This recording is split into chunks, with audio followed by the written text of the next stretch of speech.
let's talk about what has happened this week. All right, guys. So this is true story. What happened this week, earlier this week? If you guys follow my social media, you saw that I had to deliver bad news to my client.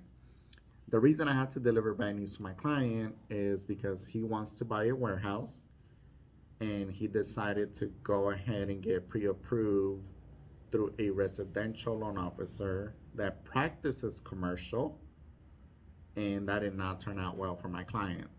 So basically, what happened was he went to his trusted loan officer that's done multiple homes for him in the past.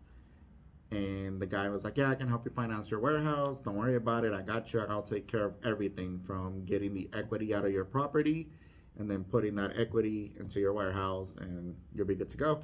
So before I turned in the LOI, Which is? the letter of intent to purchase, I decided to call the loan officer just to verify, because that's one of the things that it's just one of the things I have to get done to make sure that we hit our deadlines, because commercial contracts already take like 60 to 90 days to close, and I don't want any delays for my client because time costs money. Mm.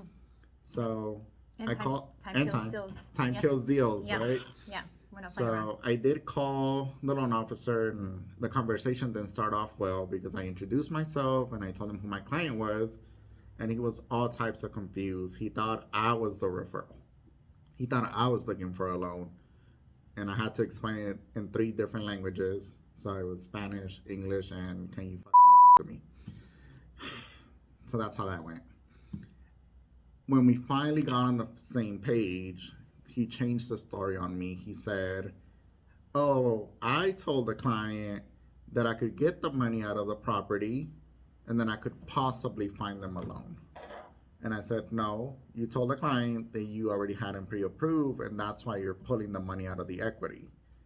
Not out of the equity, out of the property. You're taking out equity out of the property for that purpose." So in his mind, he was doing him a great service. In my mind, definitely not, because at the end of the day, the goal wasn't to take out equity. The goal was to buy a warehouse. So if we cannot buy a warehouse, there's no reason to take out money out of that property. No reason whatsoever. So I did let the loan officer know that, and he was like, "Well, it's just better if he has the money in his bank account." And I said, "Not really, because now we're counting that debt against him." So if my commercial loan officers did not approve that, then we could still get denied for a loan no matter what. So that is one of the major things when you're purchasing a commercial property. Make sure you speak to a professional,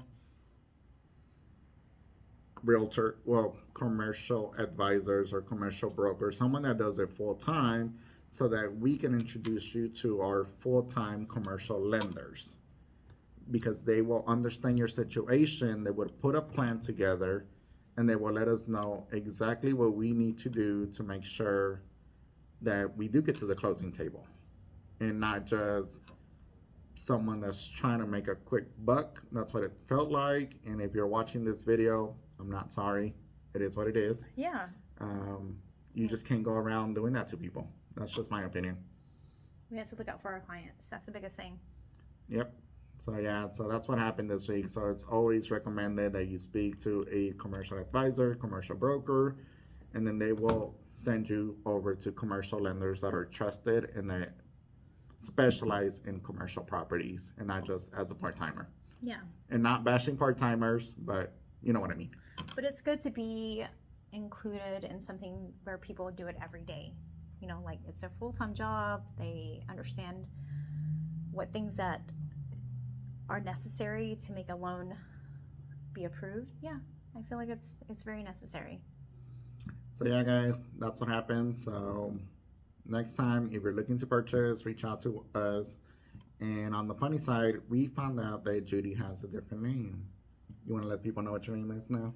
So Joel does introduce himself on the phone as Joel.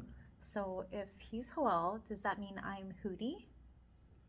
We'll let you guys decide that. So are we Joel and Judy, commercial experts, or are we Joel and Hootie, commercial experts? You guys let us know. All right. Have a good day.